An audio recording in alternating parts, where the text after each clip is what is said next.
What's the crack? Couldn't have thought to dig with. Never even speak Irish, but as you can tell by the title of this video or this podcast, I'm gonna be focused on if you are having a panic attack right now, and I'll be quoting a video that I saw and quoting my past experiences on how you can stop panic dead in its tracks, and you can actually stop it quite quickly as well. And because the thing is, with panic, your body has gone into, as I've talked about before, a fight or flight type of response.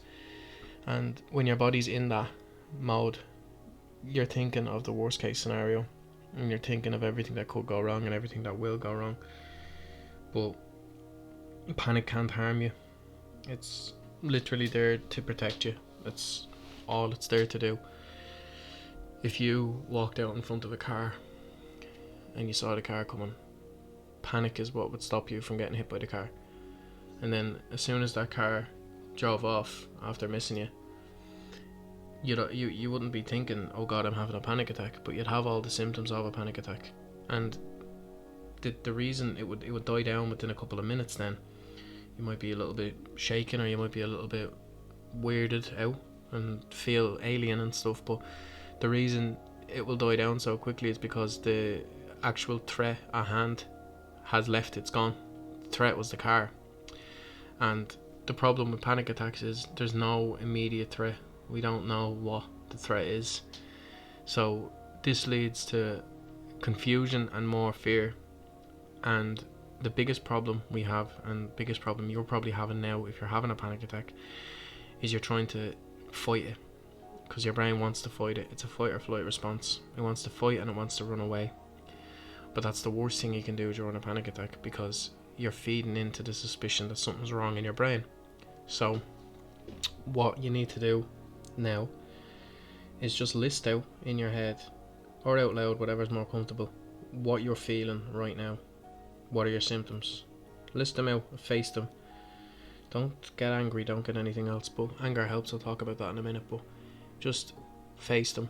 Say, for example, my heart is racing at a crazy speed. My heart should not be going this fast. I can't stop shaking.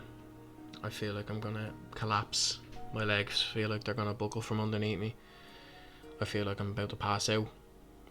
My arms are numb. My hands are tingly. My face is tingly. I feel like I'm having a stroke.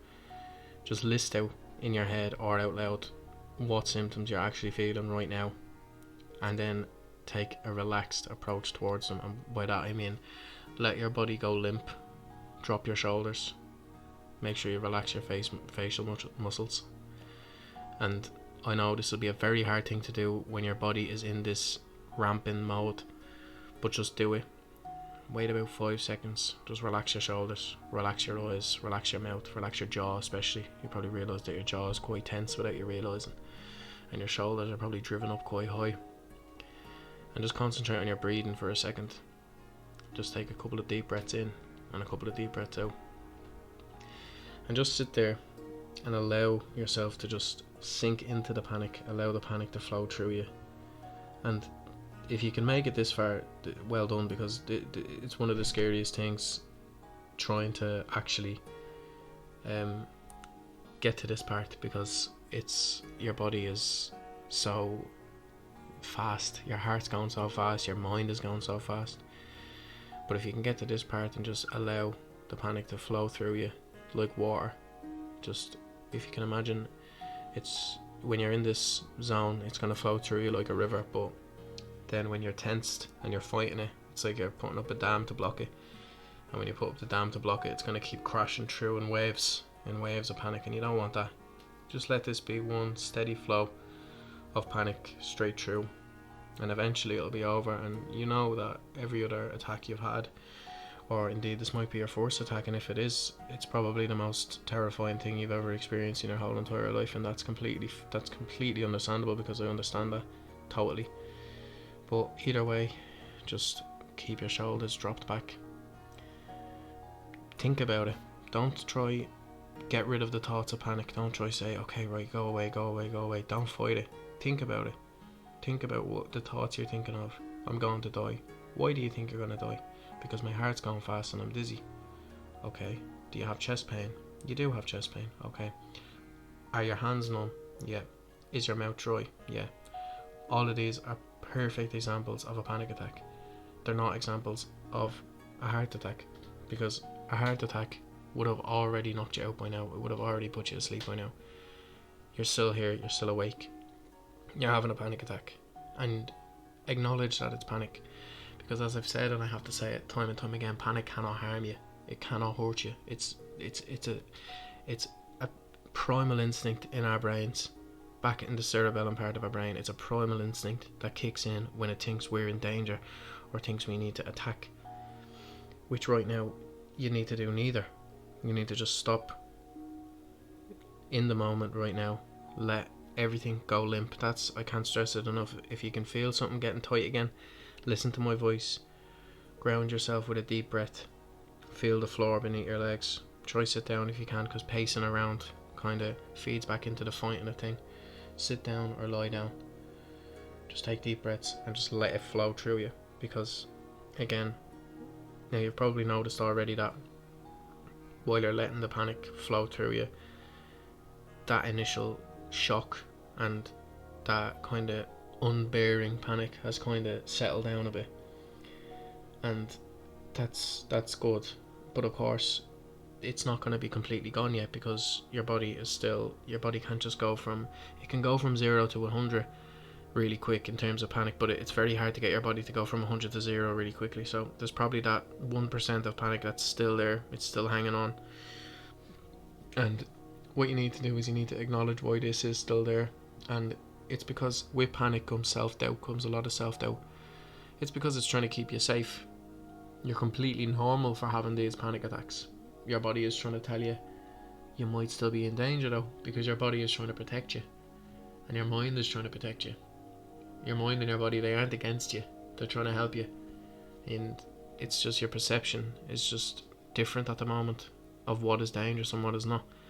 And it may feel like this panic attack came out of absolutely nowhere, which it might have. Not everyone has triggers. For example, on, what day is it today? Today is Saturday. On Thursday night, I suffered a massive panic attack, random. Tuesday night. Completely random, massive panic attack out of nowhere. Out of absolutely nowhere.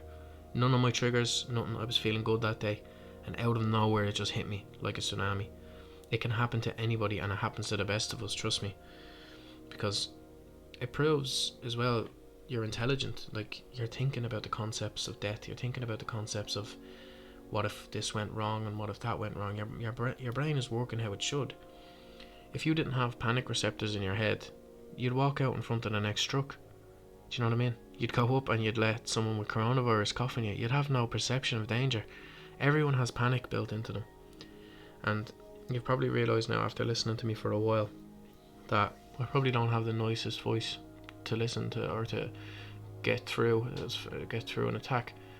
But you've probably noticed that if you've taken the steps that I said, make sure you're not tensed, make sure you're relaxed, you're sitting down, you're not pacing around, and you're facing it. You're saying, okay, well, this symptom is there and that symptom is there. And it can be very, very scary the first time, especially if this is your first attack. This might not work, but I use this method every time I'm having an attack now, because it stops it. It confuses the panic. It makes the panic think, why are they thinking about it? Why are they thinking about what's wrong? They should be ignoring it and they should be fearing this, but you shouldn't be fearing it, because it's nothing to fear. All panic is fear. That's all it is. So the fact that you're scared it means that feeds into the proof that it is panic once again, if you understand where I'm coming from. And voice crack there. I can't do a podcast without having a voice crack, can I? And this is going to be the first of 2 episodes today, because I just thought I'd make this, and I'd like anyone who's suffering a panic attack, a mental breakdown, any sort of thing like that, to save this and come back to it whenever you need to, because I'll tag the video in the comments that, or in the description, that I listen to when I need to, and I'm getting a lot of this information from. But it's good to come back to it, and you'll find that it's like going to the gym, or it's like practicing anything. It's like with practice you get better at getting rid of the panic, and the panic attacks will get shorter and shorter if you even have any more at all. You could be cured after this. You could feel your trigger coming on next time and be like, well, hold on a minute. You could be strong enough to say, well, I'm not going to panic today because I know exactly what happened last time and it was just a waste of time because I'm fine. And you may feel like you're dying and you may feel a lot of other horrible stuff, but you're not, like. And I'm going to release in my next podcast that I put up today. This isn't really a podcast. This is just kind of a little clip to say, if you are having a panic attack, just listen to this and just take it in. I should have some relaxing music in the background if I decide to edit this properly, but just take it in. And you may very well feel, as I'm coming closer to the end of this, that your panic is spiking again, which is completely normal. And don't think for a second then, oh god, it's not panic, it's something else, it's a heart attack, it's a brain hemorrhage, it's not, it's panic.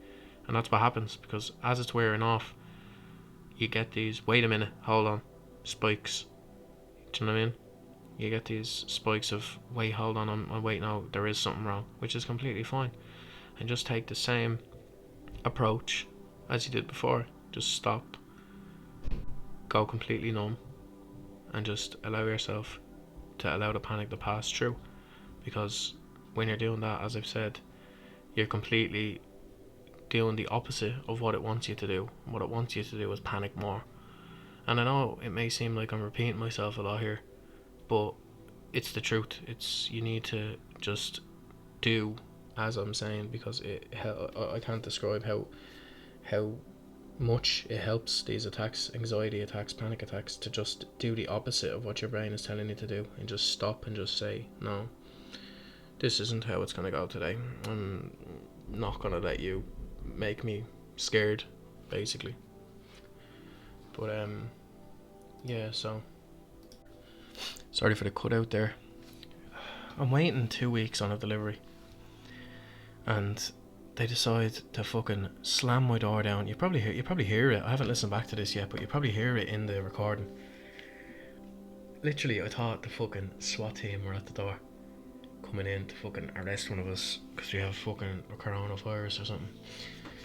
I felt like I was about to be the scene out of fucking Monsters Inc. when they catch your man with the sock on him. But yeah, I'll go back to the topic at hand.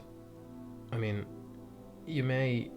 I've experienced panic attacks that lasted hours, and the reason they've lasted so long is because I've looked at them the wrong way. And I think to people who are listening to this now and thinking, and they aren't having any attack, they're probably like, yeah, okay, right, you've said this 25 billion times, but that's the thing, you need to tell yourself the opposite of what you've been telling yourself to get yourself into the panic mindset in the first place. Because a thought of, I'm going to have a heart attack, I'm going to have a heart attack over and over again, repetitiveness in your head, is the reason that you're panicking so much. So to reverse that, you need to tell yourself what it really is that you're feeling over and over again. And again, I don't know what stage you're at now in terms of how you're feeling panic wise. I don't know if you're back tensed up or anything. I don't know if I'm even helping you. I hope I am, whoever's listening to it.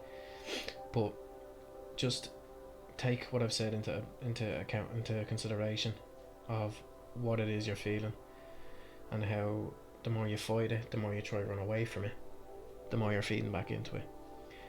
And again, just the steps you need to take if you feel an attack coming on. Don't dread it. Don't say, oh god, no, here it comes, because that is feeding into it. That's allowing your body to get into that ready to fight, ready to run mindset.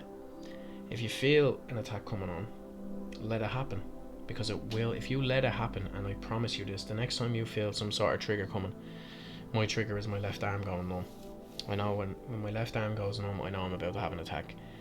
When you feel that one of your triggers coming on, whether it be lightheadedness, tightness in your chest, extreme butterflies, feeling like you're going to puke, whatever, just stop, go completely limp, take a couple of deep breaths, and say, this is panic. Don't block it out and say, this is panic, stop. Don't do that. Say, My body's panicking. Okay, why is it panicking? Look around the room. I think a lot of people say, look at 3 things and name them out. I think that's a stupid way to deal with a panic attack, because that's a distraction. You're looking out into the room and you're like, okay, right, there's that, get out of my head, stop panicking. And it's not the right way to deal with it. You should be looking inwards and figuring out what's going on inside your head as best you can, because once you do that, then it's the panic gets confused. Then it's like, why aren't they worrying? And then eventually it fucks off, to put it simply. But I really hope, if any of you are having a panic attack and you've listened to this, I hope that it's helped just a little bit, because if you've never experienced them, just imagine fearing for your life for 30 minutes. Imagine the feeling if someone had a gun pointed to your head, right? And they said, I'm going to pull this trigger in a few seconds. Every couple of seconds they said that. They said, I'm going to pull this trigger. I'm going to pull this trigger. And they showed you the bullets. They said, I'm going to pull this trigger. Over and over again for 30 minutes. The feeling you'd feel while that gun is pointed at your head is how you feel during panic attacks. And the thing is, they're completely random sometimes. Sometimes, yeah, alright, understandably, if you think you have a heart condition, which I did for years, still do, to be honest, and you sprint, and then you can feel your heart racing, goes up to about 190 beats a minute or something because you sprinted, which is normal because you sprinted, and you think, oh god, I'm going to have a heart attack, and that sets one off, that's fine. But sometimes it can be completely out of the blue. You could be just watching a film and then boom, they just come on. They do come out of nowhere. Do you know what I mean? And it's just about, and I'm not just talking about panic attacks here, I'm talking about anxiety attacks, I'm talking about if you've had any manic episodes, if you're manically depressed, or if you've had any episodes like that, any sort of mental episode can often be quickly derailed if you just face it, and not face it with any sort of ambiguity or intensity, but just face it with a kind of realism, like, okay, this is what's happening and I'm fine with that. Because see, the thing is, one great thing as well about panic attacks, which is a really weird sentence to say, the more you have them, the less intense they get, and that's a promise. And you might be thinking, that's bullshit, I've had 500 of them and each one is as bad as the next, because you're viewing them wrong.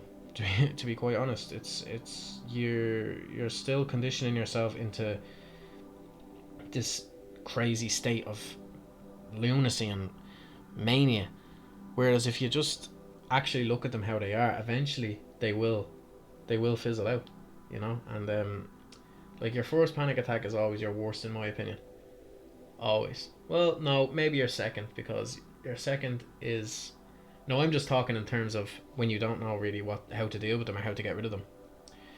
But hopefully after this video you'll have the skills that you need to actually beat it, because it's a horrible thing. And when, I think, as I was saying about the second one being horrible, because you're kind of anticipating it for weeks after your first one, which is okay, it's normal. But if you're experiencing your first one now and you're like, oh my god, if I ever have to deal with this again, I'm gonna lose my mind, I'm gonna blah blah blah. No, you're not, because you're gonna go into the next one with some tools that I've given you, hopefully, in this little clippy. That's a funny word. And then you'll be able to use that to your advantage the next time. And use it to your advantage, come back to this video, and if this is your second time watching this video, welcome back. I hope I helped again.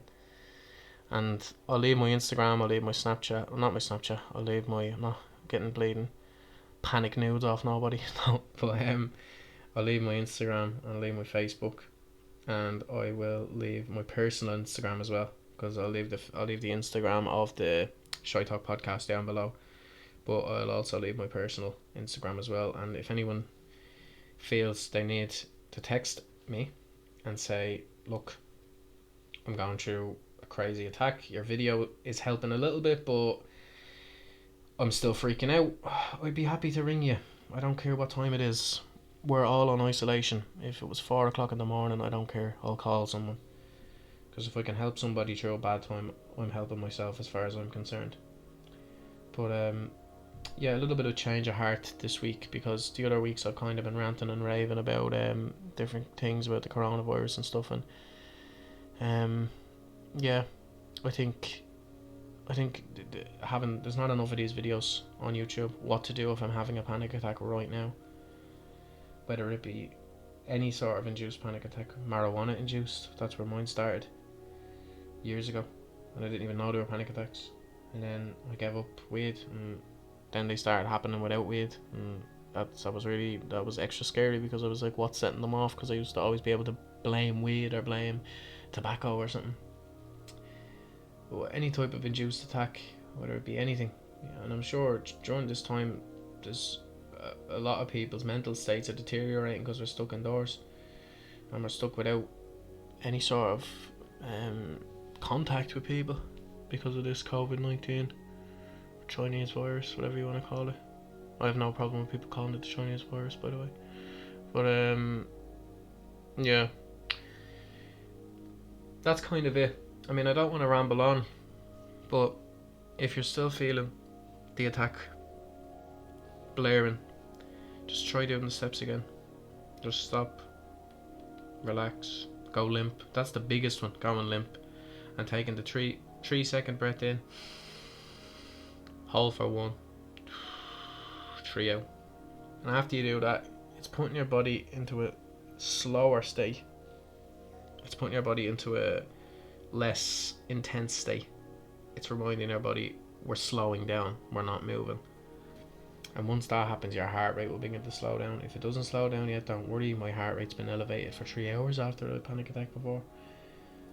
Your heart rate will start to slow down. The racing thoughts will stop eventually. The vision will stop getting blurry. The lightheadedness will stop. The chest pain will stop. Just succumb to the panic and let it just flow through you like water, because that's the only way of dealing with it. And if that's not working, just keep trying it. Because if you've been fearing that it's a heart attack, or you've been fearing it's a stroke, or you've been fearing it's something else, how long has this been going on now? This little podcast. This has been going on for 22 minutes now, and you haven't died yet. So it was panic, and I hope you feel a lot better. I said I was going to release 2 episodes this week. I think I'm just going to release this one with an intense focus on it, and I hope that I helped some people, and I'd like some feedback if I have. I'd like to do a lot more of these mindfulness type of videos, or recordings, where I can talk to you, even though I'm not really talking to you. Well, I'm talking to you, you're not talking to me though, because I'm just talking to myself. But yeah, I'd like to do a few more of these mindfulness type of exercises if you're dealing with a panic attack, if you're dealing with anger, if you're having a really depressed, I had a weird fucking pronunciation there. If you're having a weird depressed day, if you're having a dark day, I'd like to do a few more of these. And look, hopefully I've helped someone. I've helped a few of you, hopefully. If I've helped 2 people, if I've helped 1 person, happy days. I had some people texting me, letting me know that my last video that I done on mental health helped them, and I can't put into words how amazing that made me feel. Because if I could help someone through tough times that I've been through, or that I am going through, that makes me better, you know. Each person I help, I get 10% more mentally happy in the round. But yeah, that's kind of it now for this episode. Again, just keep smiling, keep battling on through. This isolation will be over soon, and we'll all be able to go on a mad one. But yeah, thanks for listening. Again, I appreciate everyone having a listen every week. I'll be more consistent now every Saturday with uploads, that's a promise. But keep smiling, keep it real, keep talking shy. Love yous. Bye bye.